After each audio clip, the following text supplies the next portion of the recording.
আসসালামু আলাইকুম। কী অবস্থা সবার, কেমন আছে সবাই?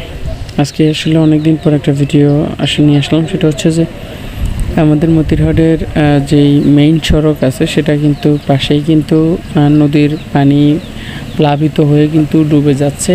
বিশেষ করে আমাদের কিন্তু খুবই দুর্ভোগ অবস্থা চলতেছে। বিশেষ করে যদি পানি বাড়তি হয় তাহলে আমাদের রাস্তাঘাটটা ডুবে যায়। সো ডেফিনেটলি এটার একটা পদক্ষেপ নেওয়া খুবই জরুরি।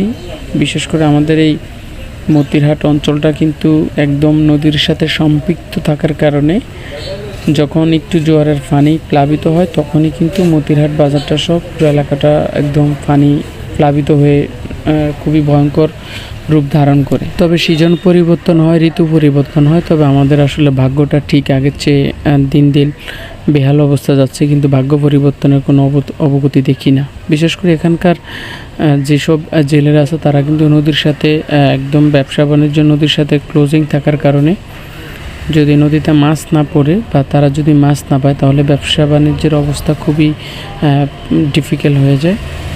তো ভিডিওটা ছিল আজকের এই পর্যন্তই। সবাই ভালো থাকবেন।